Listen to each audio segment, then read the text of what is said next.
Welcome everybody, and thank you for taking the time this evening to join us for this discussion. I know it's the weekend for Chinese New Year and many of you are looking forward to taking a week off. And thank you for finding the time this evening to spend with us. I'm sure it will be a good use of your time, so I'm hopeful that you'll enjoy the discussion. My name is Jignesh Patel. It is my pleasure to introduce our esteemed guest who will be speaking, as well as talk about the framework of the discussion that we will have. Just a couple of housekeeping points, if you don't mind.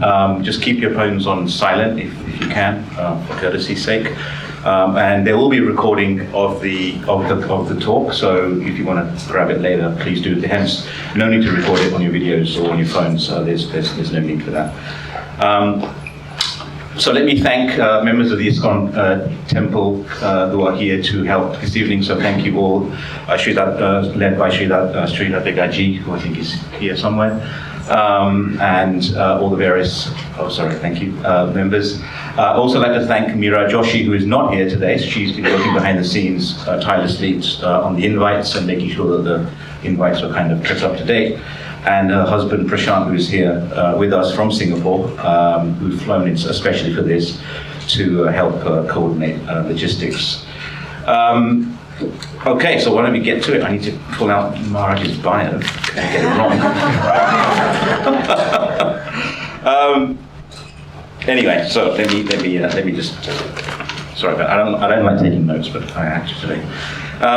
Okay, so after graduating from University College London with a BSc in Information Management, S.B. Keshava Swami became a 21-year-old monk and continues that journey over 2 decades later.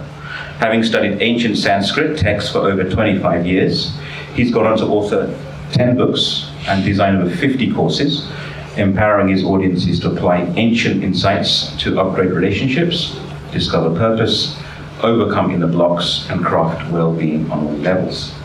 Keshava Swami's social media presence, second only to Taylor Swift, and online teaching platforms have introduced tens of thousands of people, actually that's not in your bio, but I made it up, introduced tens of thousands of people to Eastern wisdom.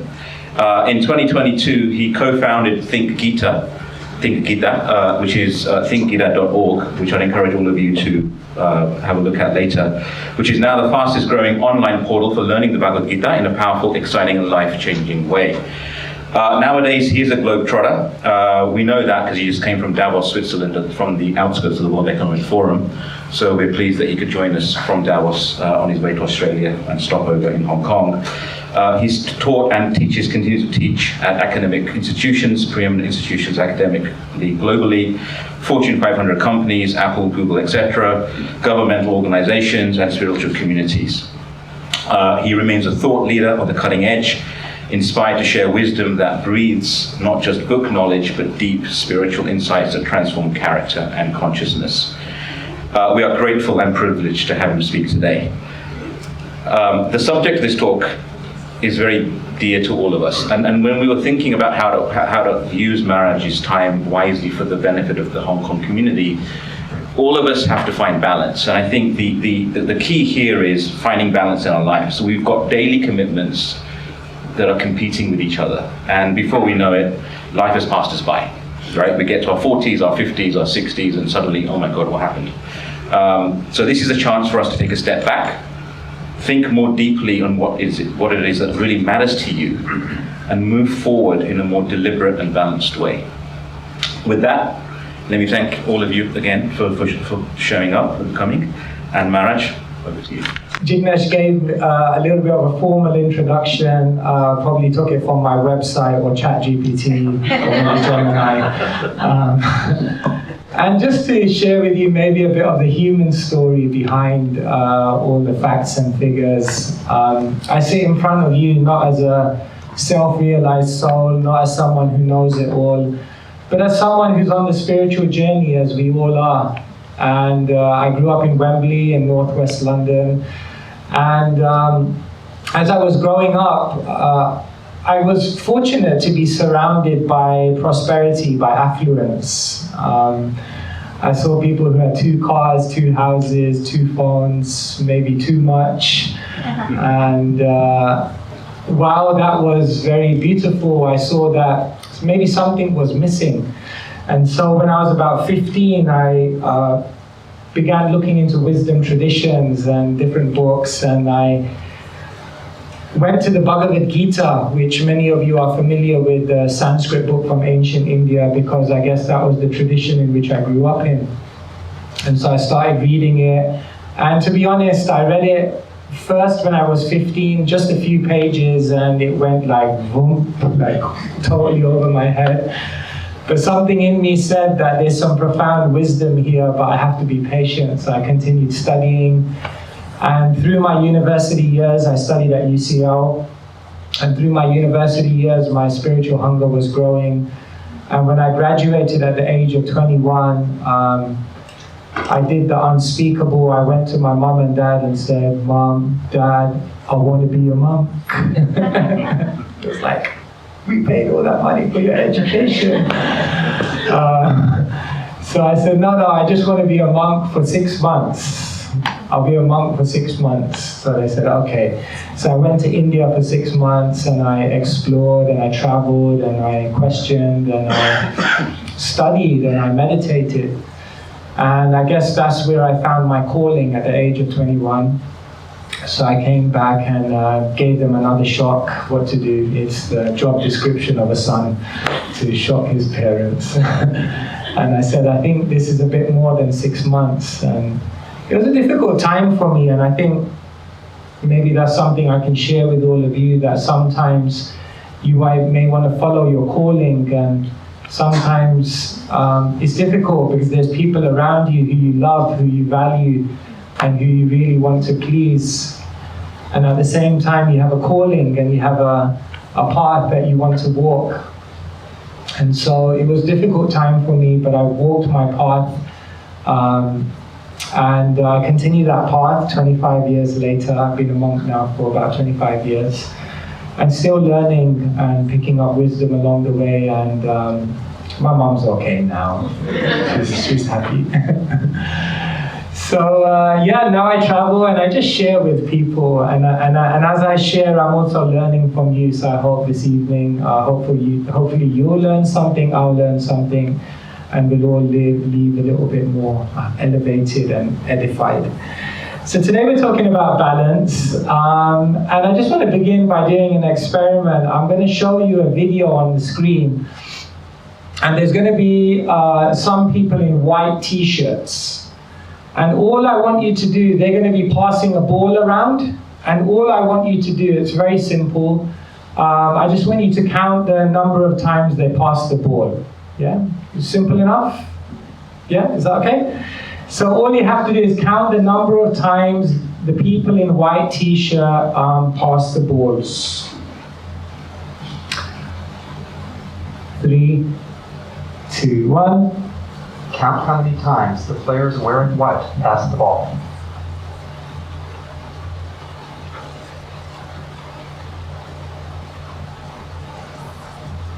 Concentrate. This is not me trying to put you off.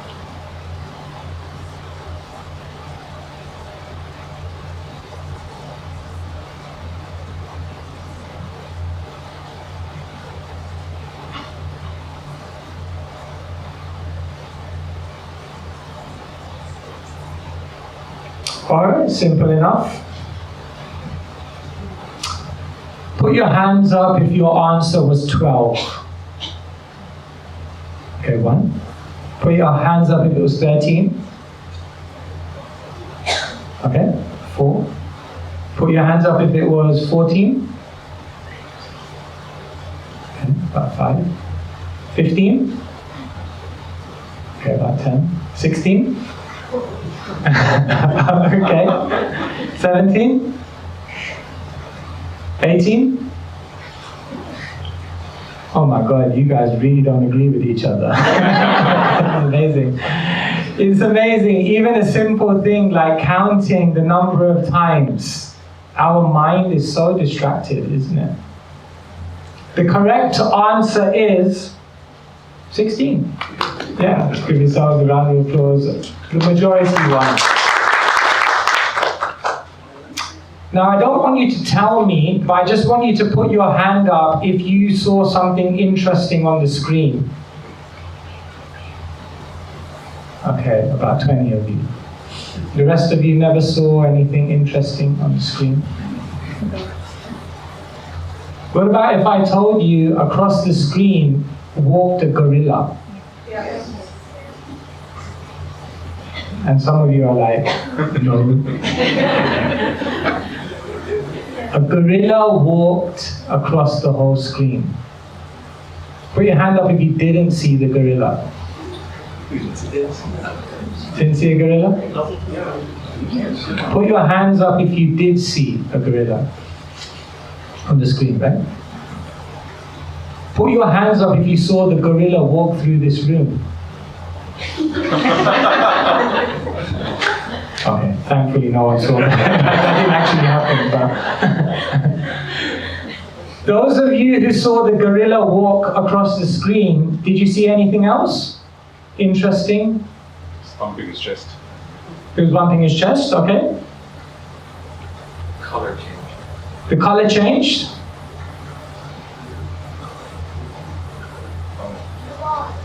Someone also left the whole scene as well. How many, was there anyone in the room who got 16, saw the gorilla, saw the curtain changing, and saw the person leave? That's not no chance. No chance. If anyone would have said yes, I would have been like, we got a seminar on truthfulness for you.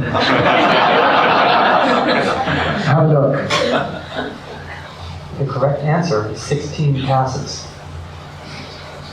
Did you spot the gorilla?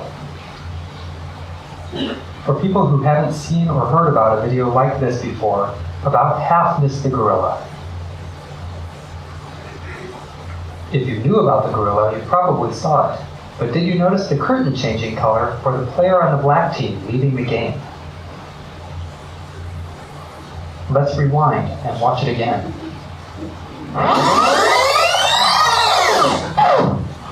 Here comes the gorilla, and there goes a player, and the curtain is changing from red to gold.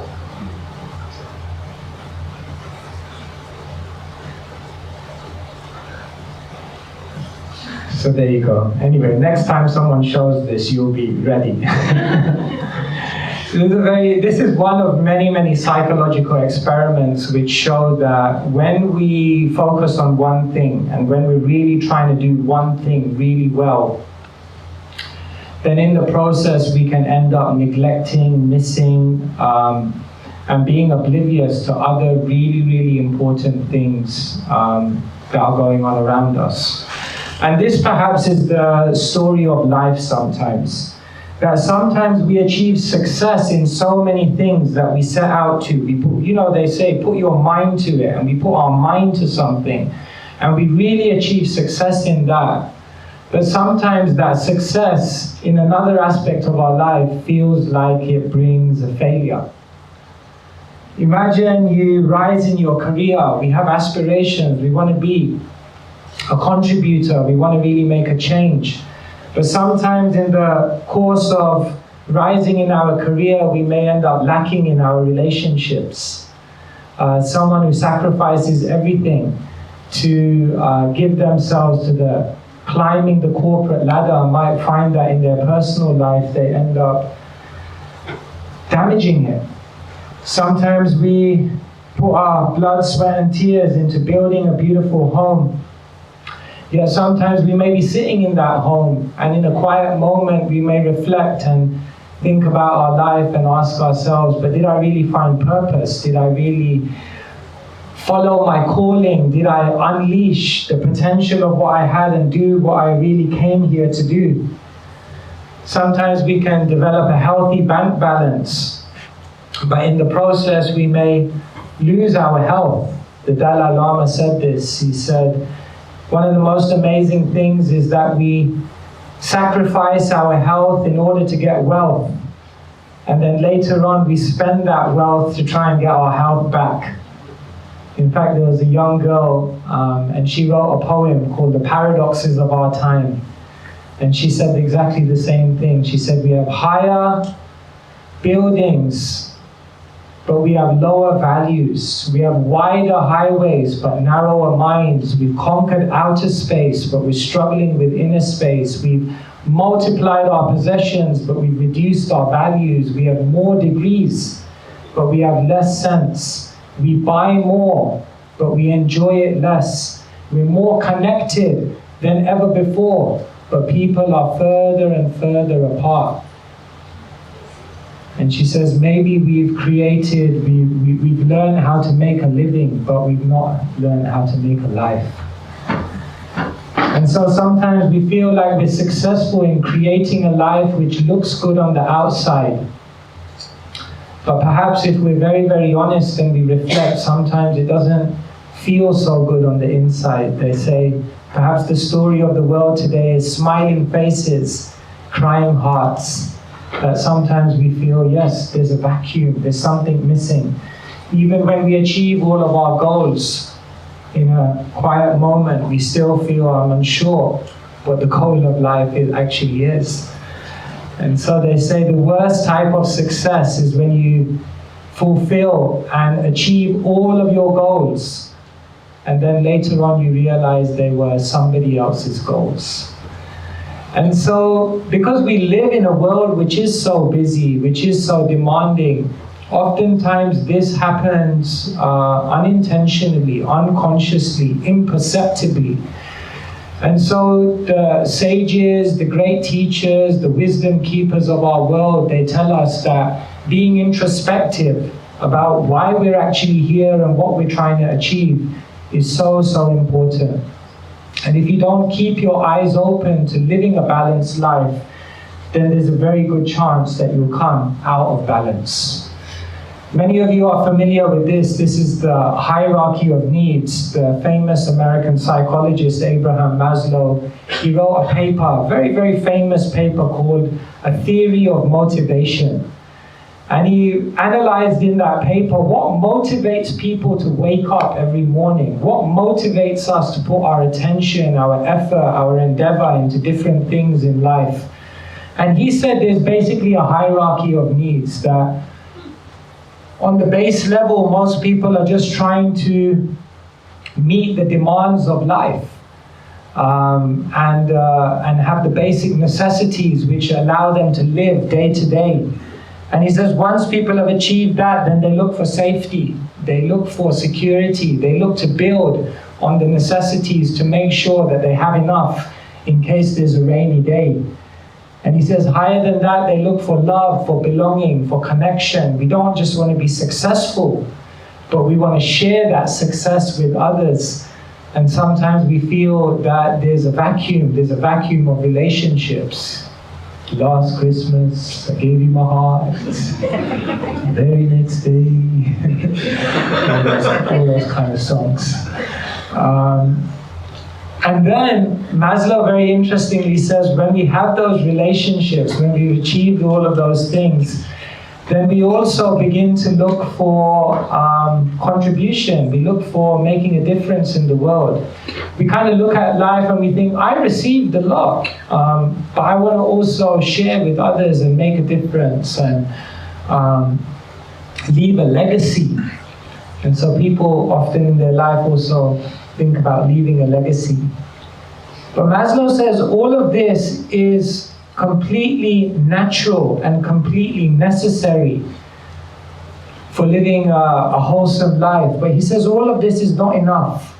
If we simply spend time doing this and we don't get to the final point, which he calls self-actualization, understanding who we are, what our purpose is, why we were put here on this earth in the first place, he says that you can fulfill all of the needs on these 4 levels, but if you don't reach here, there will be a regret at that moment when we're leaving the world.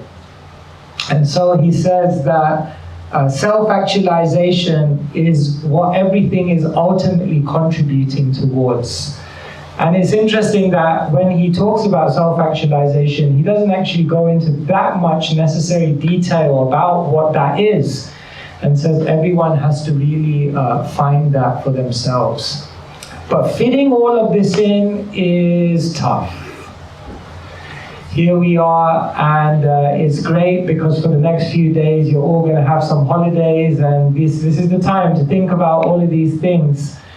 But then it will be Monday morning, and the demands will be there, and in the busyness of life, counting how many times the people pass the ball, you may miss the gorilla of the important things that need attention.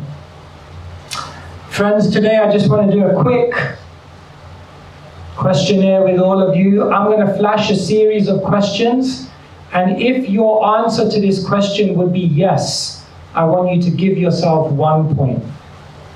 Okay, I'm going to show you 15 questions. If it's a yes, it's 1 point. If it's a no, then it's 0. And I want you to tell me at the end how many points you have. Question number 1. Or statement number 1, I don't read books or upgrade knowledge on a regular basis. When was the last time you read a book? When was the last time you did a course? When was the last time you learned something new outside of your known skill set? If this stands true for you, that you're not able to do this, give yourself a point. I rarely reflect, introspect, and scrutinize my life direction. When was the last time we sat down in a quiet moment and just asked ourselves, where am I going? Where have I come from? Where am I right now? Am I moving in the right direction? Are the things that I'm investing time, energy, and effort into what I really should be investing into? How many of us do that? If you rarely do that, give yourself a point. I feel uncomfortable and uneasy when I have time off and no pressing responsibilities. Have you ever experienced this? You wake up in the morning and somehow or other it's like a free day. And then you have an existential crisis. God, what am I supposed to do? Quick, tell me, what should I do? Does having free time sometimes unnerve you? Does it sometimes feel a little awkward, or are you happy? And are you able to engage yourself? Are you able to find beautiful things that you want to do? I regularly have a huge backlog of people to contact and messages to answer. The notifications are piling up. Is that true? Or are you generally on top of communication and you're able to connect with people? I feel like all my energy is taken up by work and career, leaving little energy for anything else. Is it that by the time you get back to home after a hard day's work, you're just ready to eat and sleep? And by the time you have the weekend, you're just recovering so that you can be ready for Monday? How much do you think work and career suck up your energy? I rarely do charity work or welfare activities which are for the benefit of people I don't know. When was the last time we did something for people we don't know? For a cause that we don't get any immediate benefit out of? I consciously avoid spending time with others because I have too many things to do. Do you avoid people because you're busy, don't want to get into a conversation, need to just... Yeah, so you guys got a number so far? Yeah. Everyone's looking super worried, you know? Yeah. Don't worry. There are solutions coming as well. I find it hard to sleep. How many of us find it hard to sleep? Too many things on your mind, too many stresses. I've lost a friendship over anger, failing to respect another person. I feel like I complain and find faults more than being grateful and positive. If it's true, give yourself a point. I have health issues related to stress, anxiety, or irregular habits. I've not taken a holiday in a year.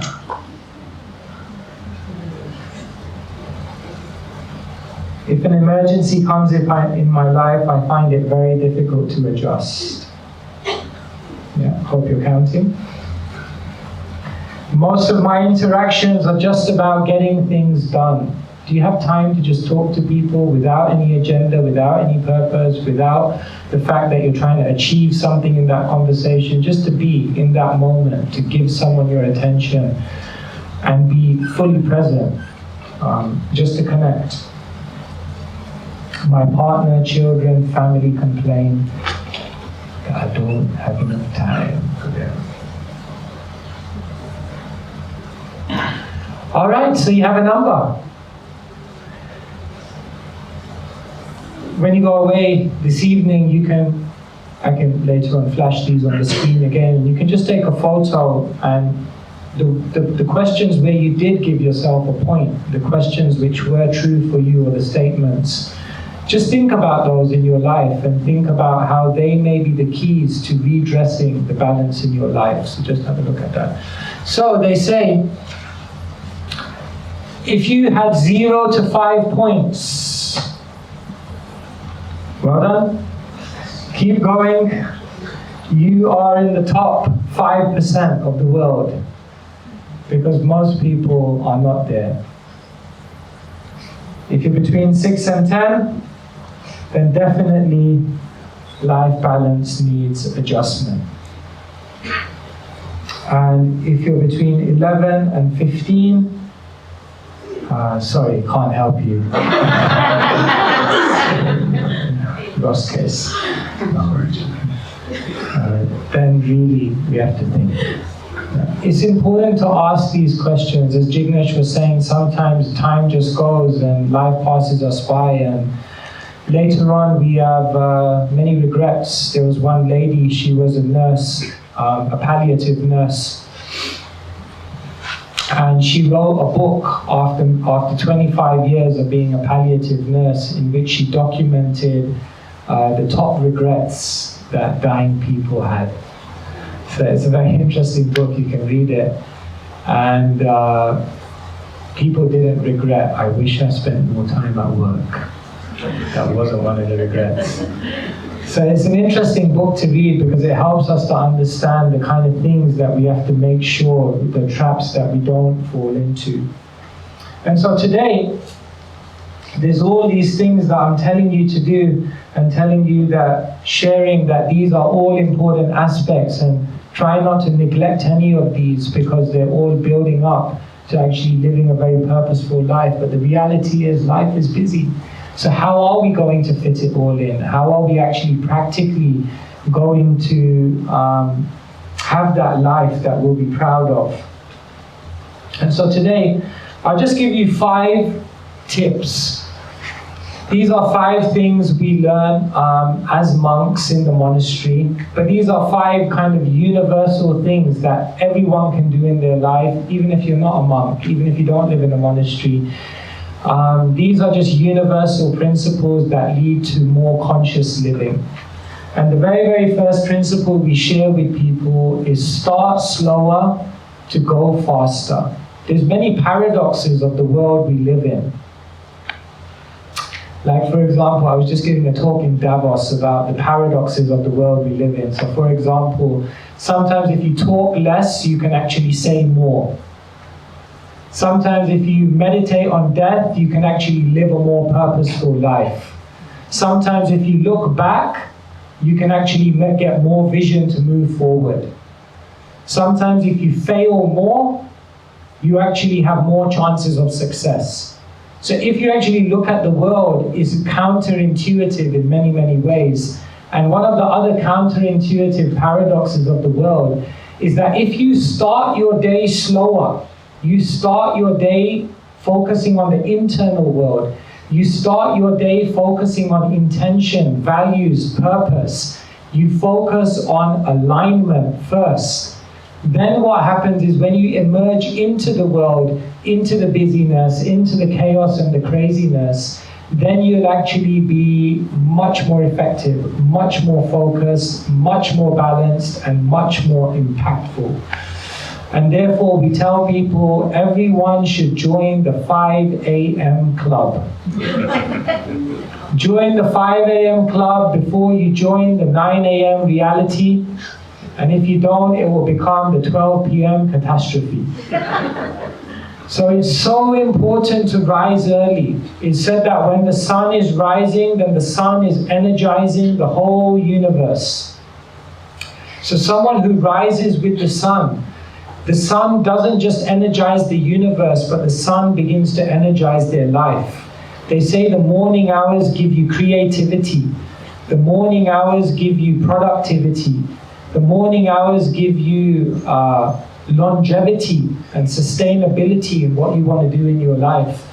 And so, while most of the world just focuses on what they do between 9 to 5, we tell people that often what's more defining for your life is what you do between 5 and 9.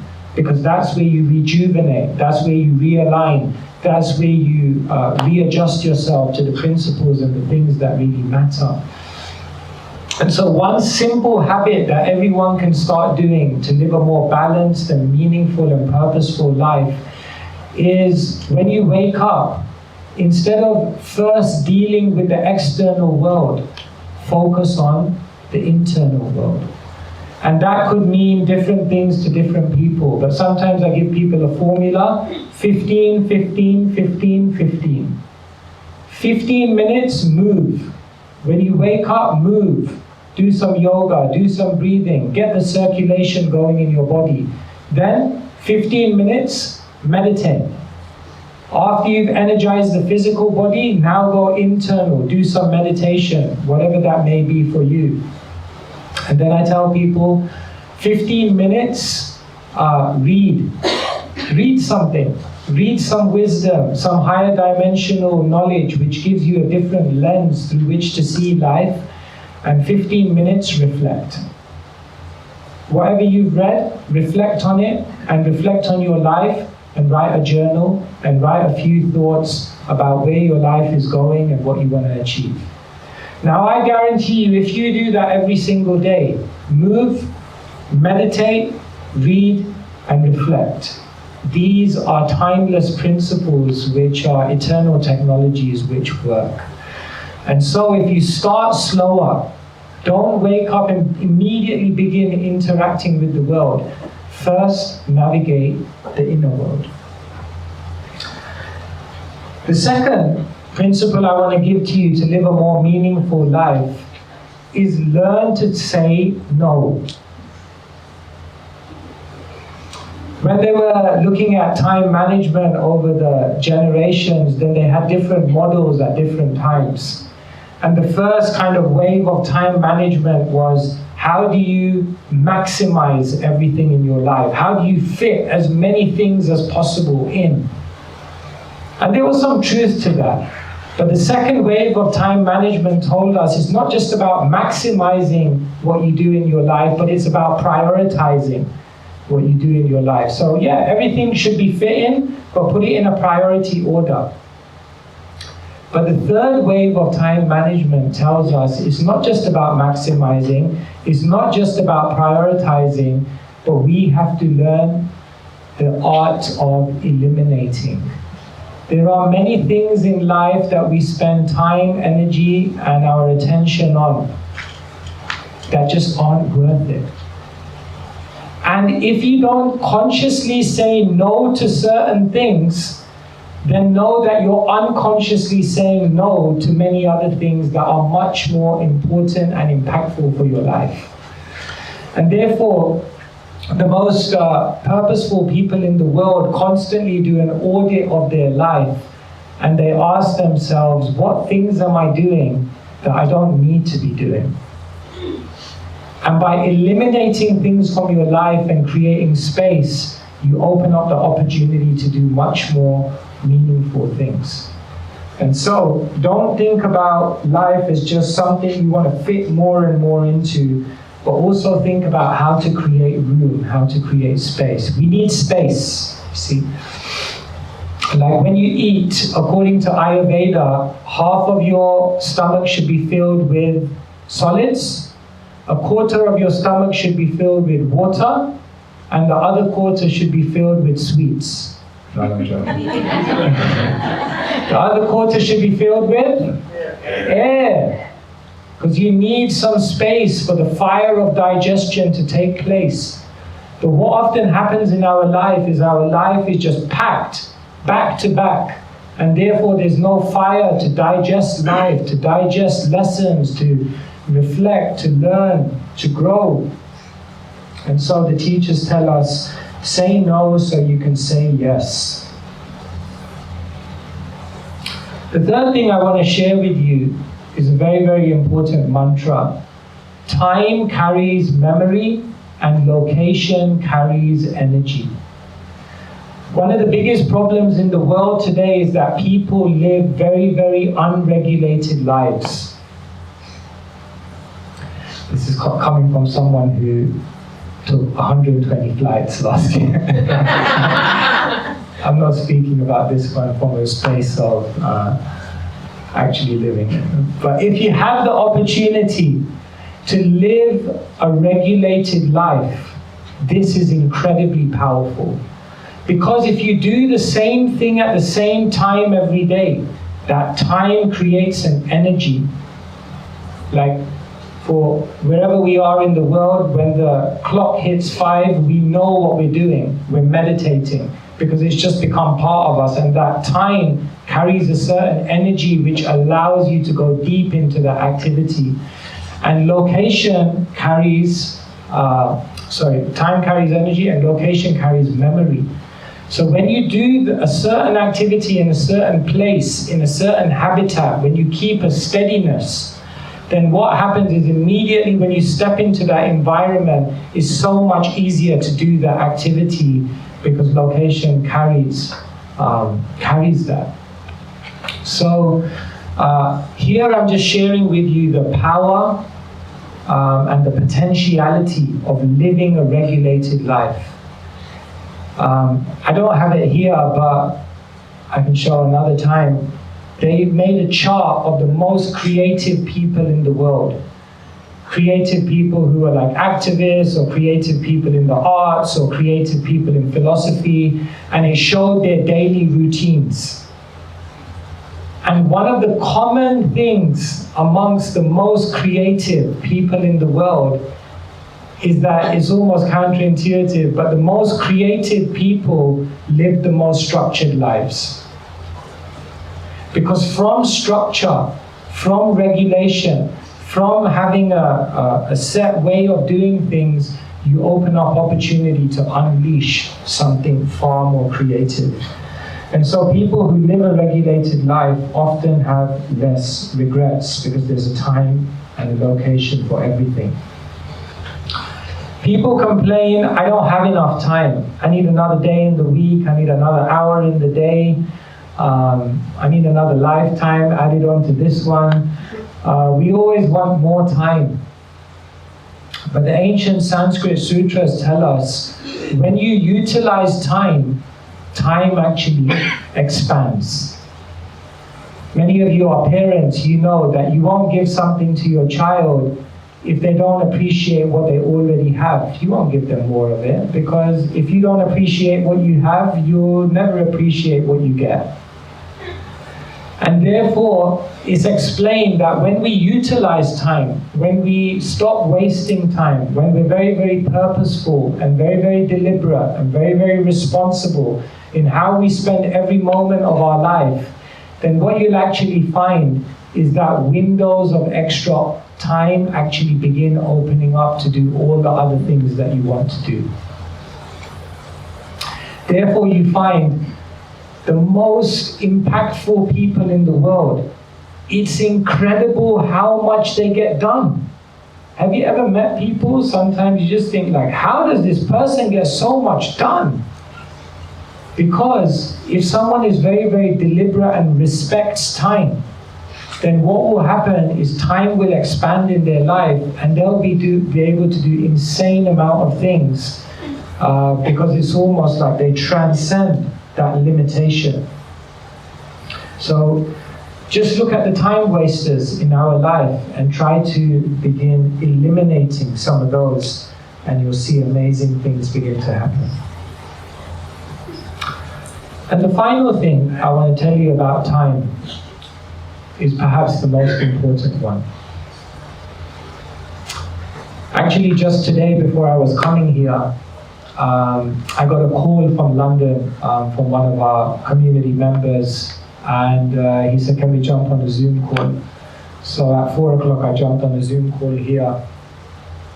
So there are two brothers. One of them is 44 and the other one is 41. And the 41-year-old younger brother, he's just found out he has a brain tumor. And no prior health issues at all. He has a brain tumor. And he had found out a couple of weeks ago, but he hadn't said anything because they wanted to run some tests. But they ran the tests and they just found out that it's not treatable.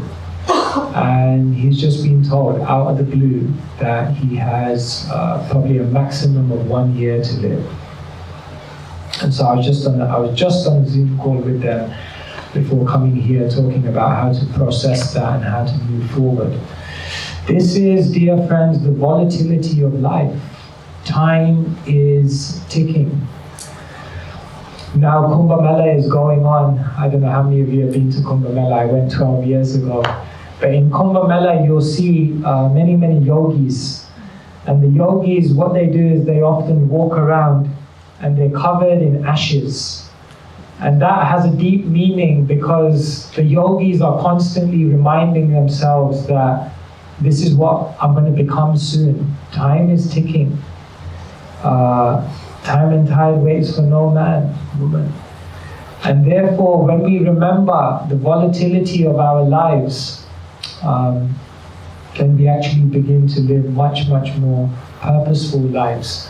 And so I just wanted to share one short video of Steve Jobs speaking to the graduates of Stanford University, of course the university that he went to. I was at Stanford University actually just last September, and I was meeting all the students there, and we watched this video together and discussed it. So this is what he had to say. Oh, sound?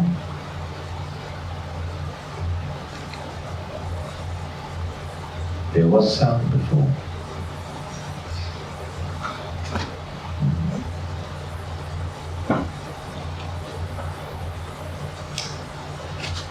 Okay, we'll see whether, yeah, we'll see the technical. So yeah, this, when I was a young monk, then I remember one day one of the monks came in and he said, today we're going to do a guided meditation. And so I said, yeah, I'm into meditation. He said, but this meditation may bring out emotions in you. I said, yeah, let's go for it. He said, today we're going to meditate on our own funeral. And I said, you can do it. And he said, no, just be with me for this. And in the course of the next 20 minutes, he took us in a guided meditation. And we visualized our own funeral. And we visualized all the people who had gathered. And then we visualized the person who knew us best. And in the meditation, we visualized that person coming up to the podium to give the eulogy of our life. And they grew up here, and they went to school here, and they studied at university, and then they went into this job. And then in that whole meditation, we began to write down, how would we want to be remembered? How would we want to be remembered once we left this world? And after we came out of the meditation, we had this whole speech. And then we asked ourselves, what am I actually doing to become this person? And so it's so important to really meditate on our own mortality. Of course, in some cultures, this may be considered a little morbid to think about death. But in this clip, Steve Jobs actually says that death is life's greatest change agent. And thinking about it helps us to live in a much more purposeful way. Should I try it now? I think we have a problem on us. Oh, we have a problem? Maybe we could try it again, please. No? Sorry. Okay, no worries. Okay, so maybe another time. So these were some things you can think about. Life is busy. Remember, when you put attention in one place, we might end up realizing that we neglected other really important things in our life. And in order to not have any regrets, utilization of the time that we have here is so important. And so try to remember some of these sutras and see how they relate to you. And in this way, hopefully, we can all find more balance and more purpose in the time we have here. Thank you very much.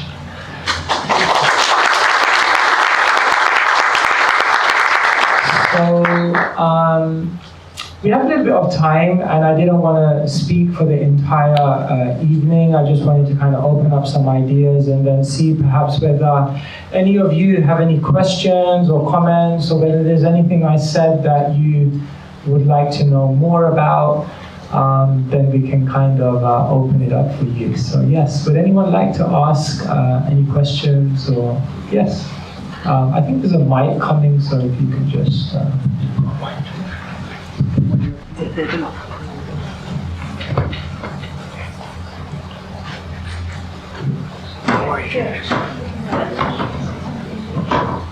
Hi, thank you for your beautiful wisdom shared to us.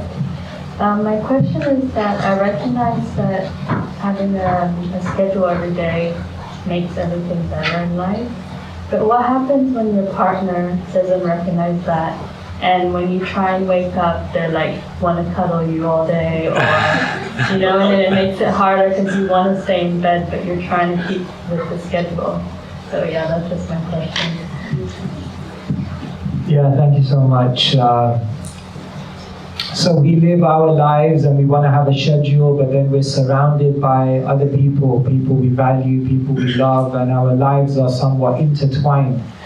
So you can't just be like, see you later, I'm doing my thing now. How do you honor those relationships and at the same time honor your path? Once there was a husband and a wife, and the wife asked the husband, what are your 3 top priorities? So the wife said, number 1, children. Number 2, you. And number 3, me. So he was very happy. And then she looked at him and she said, what are your 3 top priorities? He said, number 1, me. Number 2, the children. Number 3, you. And she was heartbroken. And he said, no, I have to focus on myself. Because when I focus on myself and then I come to relate to you, I bring the best of myself to the kids. I bring the best of myself to you. It's very, very interesting. They did a survey of the most compassionate people in the world. And you know the one common quality amongst the most compassionate people in the world? They create boundaries. And it's almost counterintuitive. Like compassion means you're just giving, you just give. But the most compassionate people create boundaries because what they do is they realize if I work on my inner self, then actually I can give something far more valuable to the people around me. And so the art of life is to somehow, with the people we love, people we have a respectful, that respect and value for, we have to try to sometimes explain and create those boundaries. And then they're the ones who are actually going to feel the benefit of that because you come back as a more wholesome person. And so as I was mentioning right at the beginning of this talk, that sometimes to follow your path, you have to also expect that in the beginning, people around you may not understand you or they may be disappointed. But in the long term, they're the ones who are actually going to appreciate that. And so, actually in a relationship, they found that the depth of a relationship is not proportionate to the amount of time that you spend together. This is a myth. The depth of a relationship is proportionate to the amount of attention that is invested in the time that you do spend together. And therefore, sometimes you can find people who, because of life and situations, they don't have that much time, but when they are together, they're so present. And so, if you're able to give the best of yourself, then the relationship will flourish. So, yeah, just some thoughts. Thank you very much. Hare Krishna, Prabhuji. Yeah, Maharaj. This still seems very unreal and very surreal right now. But I'll come to my question. While we are going to the questionnaires where we are giving us marks for yes and no, there was this 11th question which said about anxiety. And while we are in the spiritual path and we are reading books, we are reading texts, and like for me, I'm following astrology and the other occult group, and along with that, I'm studying Ramayana and Mahabharata as in characters and some of our Vedas, because that kind of deep sense of knowledge can only lead you to somewhere.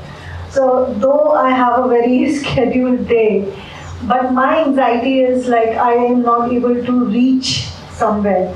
I study a lot, I have like 4:30 I wake up, this, that. Still I feel very unfulfilled in a way, and I feel very anxious about that. I feel that I am playing a part of a wife, of a mother, of a daughter, and I'm trying to build myself spiritually. And I have this reading time also, but still I can't see a path, and I still feel very unfulfilled, and I feel that I'm not able to reach somewhere. So like the anxiety and other things doesn't come from the material life or the things. I have this sense of presence in me. Still, I am very anxious about if I don't read a day. So I feel very anxious. Oh, I just spent about 2 hours like doing something else but not reading. So that gives me a lot of anxiousness. So my question is that is it a part of spirituality that this kind of anxiousness, and if it's there, then how do you curb it? Thank you so much. I hope some of your anxiety has been reduced by just sharing that. What I'd like to share with you is something that Mark Zuckerberg said. He said most people overestimate what they can do in 1 year and underestimate what they can do in 5. I just want to think about that for a second. Oftentimes in our life, what we're trying to do is we're just trying to achieve everything in the immediate. And it's unrealistic, it's unsustainable, and it's unsatisfying actually, dissatisfying. But most people underestimate what they can do in 5 years, right? So the idea is that yes, you have many aspirations, you have many duties, and there's always a sense that I'm not going fast enough, I'm not achieving what I'm meant to achieve. But patience is such an important quality. And therefore, if you just set goals, you see, progress is more important than perfection. And therefore, one thing that helps is when you have a vision of where you want to be, break it down into a series of goals that are achievable for where you are right now. And that achievement of a realistic goal according to where you are gives you the confidence and the joy to then go to the next stage and the next stage. And you know what? While you're on that journey, there'll be days when you don't live up to your goals or meet them. There'll be times when you veer off. But it's okay. That doesn't disqualify you. Just like I came on the plane here, and when a plane goes from one airport to another, there's a flight path. But did you know on any given flight, the pilot is only ever on the flight path for about 25% of the journey? For most of the journey of a plane, the plane is actually off the flight path because of wind, because of other factors. It's either to the left or to the right. But the amazing thing is, after whatever it is, 10 hours, the flight still reaches its destination. Not because it was on the flight path for every single part of the journey, but because the pilot was always trying to come back to the flight path.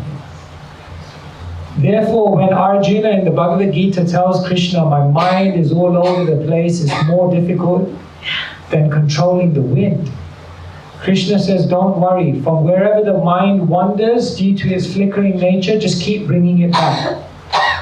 And so we may not live the perfect year. We may not live the perfect month. We probably won't even live the perfect week. We'll be lucky if we live a perfect day. Because every day we're falling. But there's a beautiful book by a Christian monk called Falling Upwards, which is a beautiful concept, the idea that I'm failing and I'm falling. But if I accept it with grace and I learn from it, then I actually fall, but I fall upwards because it elevates me to the next stage of my progression. And so my basic answer to you would be, yes, there are many things and there are many aspirations, but what gives you anxiety is, number one, trying to achieve it all very, very quickly, and number two, becoming disappointed when you somehow fall away or stray away. But those two things just have to be recalibrated. Thank you. Thank you so much. Thank you. Anyone else have any questions? Or? Yes. Hi, Krishna Maharaj. So one question, like it was so beautiful how you shared your journey, to becoming who you are today and inspiring all of us. So Maharaj, when you started your journey, at that age where you were still in adolescence and you were trying to find your calling. I mean, that's the age where we are most vulnerable. We're so exposed in our teenage. So how did you steer clear of all those distractions around you? Because you were still living in a social setting. I mean, we all do live in a social setting where we have influence of people around us. At that age, of course, we've got our hobbies, we've got our, so many distractions. You're going to college and you want to do this, that, because others are doing it around you. So how did you build that focus of discipline around you that kept you on your path to this? Thank you, Maharaj, because I think it would be really important and really useful for all of us to take that away for us. Yeah, thank you so much. Well, let me fast forward and then I'll rewind. When I did end up going to India, then I met many different spiritual people. And I remember meeting one yogi and I asked him, can you give me some advice for my journey? And he looked at me and he said, every year disconnect for 1 month, every month disconnect for 1 day, and every day disconnect for 1 hour. And then he looked at me and he said, disconnect to connect. I was like, you should be doing TEDx. So one of those like Instagram reels. And I still try to follow that today. And rewind to when I was trying to find my purpose, I realized this is what actually helped me. Finding spaces away from the noise of the world. See, we're surrounded by opinions, we're surrounded by expectations, we're surrounded by pressures, we're surrounded by trends and traditions. And what happens is that noise is so loud that in the midst of all of that noise, we don't hear our hearts. Now, I'm not saying traditions are all bad. I'm not saying expectations are all bad. I'm not saying people's opinions are all bad. They're useful, but they become bad when they become so loud that we don't hear our own heart. And so we become so disconnected from authenticity. One English writer says, I'm not who I am. I'm not who I think I am. I'm not who you think I am. I'm who I think you think I am. We become so shaped by the world around us that we then end up living a life and then looking back and thinking, but it wasn't my life. And this is why the biggest thing in the world today is purpose. Because most people feel as though they've taken a life path in which they haven't found their purpose. Now, it's difficult because many of us go on a journey of life and then it's kind of like, then we figure out, oh no, maybe I didn't think about, but you're already on a journey. It's like sometimes, you know, when you drive down the motorway and you get distracted and you miss the exit. And then you just like, you go just past the exit and you're like, oh my God, I missed the exit, you know?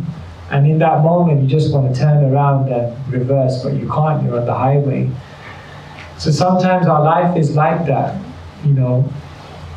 So it's a process. You have to drive, you have to go around, you have to come back, then you have to get off again. So what I would say to you is, and to all of us, and I have to continuously do this. The amazing thing is, I don't think you find your purpose one day and then that's it. Like, I found my purpose, I'm done. Because we become, again, easily diverted off that path. And so I have to keep finding my purpose. And so I still try to do that every year. I disconnect for a month. Every month I disconnect and disappear for a day. And every day I have a period where I'm just working on the inner world. So those who live the most introspective lives live the most meaningful lives. But it's so hard in the world we live in today for people to just be in solitude, for people to be in stillness, for people to be in silence. But the more we can do this, we become more energized. So I think that's what helped me. Yeah.